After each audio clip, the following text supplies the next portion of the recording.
खबर महाराष्ट्र के गढ़चिरौली से है, जहां आज नक्सल मोर्चे पर एक ऐतिहासिक दिन दर्ज हुआ। आज महाराष्ट्र के मुख्यमंत्री देवेंद्र फडणवीस की मौजूदगी में कुल 61 माओवादी कैडरों ने आत्मसमर्पण किया।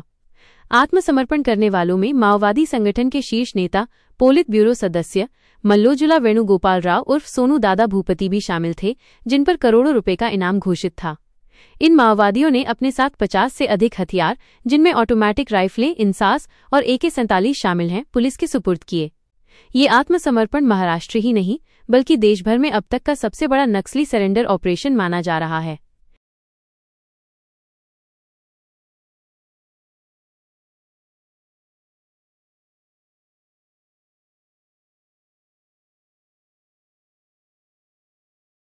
वहीं आपको बताते चलें कि ये देश का सबसे बड़ा नक्सली सरेंडर ऑपरेशन तो था ही, इसके साथ देश के सबसे बड़े माओवादी नेताओं ने भी हथियार डाले।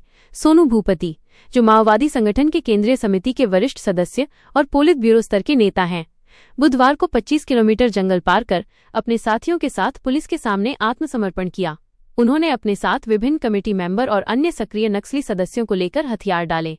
ये आत्मसमर्पण कार्यक्रम गढ़चिरौली पुलिस मुख्यालय में आयोजित किया गया, जहां राज्य के शीर्ष पुलिस अधिकारी, गृह विभाग के वरिष्ठ सदस्य और मुख्यमंत्री देवेंद्र फडणवीस मौजूद रहे।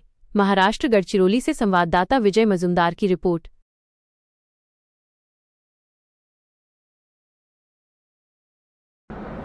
देशाचे प्रधानमंत्री माननीय नरेंद्र मोदीजी यांच्या नेतृत्वात 2014 पासून माओवादाच्या विरुद्धची जी लढाई सुरू झाली आणि देशाचे गृहमंत्री माननीय अमितभाई शाह यांच्या नेतृत्वात माओवादापासून मुक्त भारत तयार करण्याची जी योजना सुरू झाली, त्या अंतर्गत महाराष्ट्रामध्ये गेले 10 वर्ष आम्ही सातत्याने माओवादाच्या विरुद्ध एक प्रचंड मोठा लढा उभारला आणि आज तो लढा निर्णायकच्या पद्धतीनं त्या ठिकाणी समाप्तीकडे चाललेला आहे।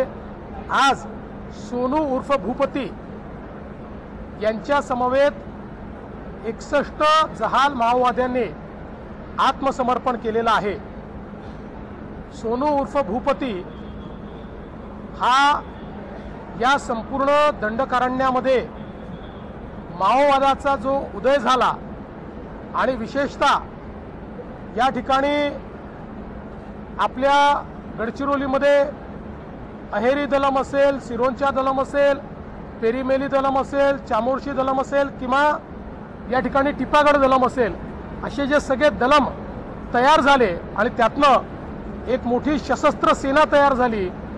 याचा बॅकबोन, त्याचा ब्रेन, या सगळ्या गोष्टी म्हणजे सोनू उर्फ भूपती होता आणि आज त्याच्या आत्मसमर्पणामुळे एक प्रकारे हा बॅकबोन संपलेला आहे।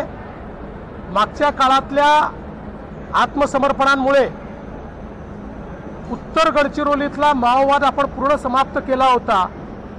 आज दक्षिण गडचिरोलीतला माओवाद देखील आपण जवळपास समाप्त केलेला आहे। आता फक्त कंपनी 10 याचे बोटावर मोजण्या इतके 8-10 लोक अजून बाकी आहेत। आम्हाला विश्वास आहे की पुढच्या काळामध्ये ते देखील आता आत्मसमर्पण करतील, कारण त्यांच्याकडे कोणी नेता उरलेला नाही। त्यामुळे एक प्रकारे आज आपण गडचिरोलीतला माओवाद समाप्तीपर्यंत आणला।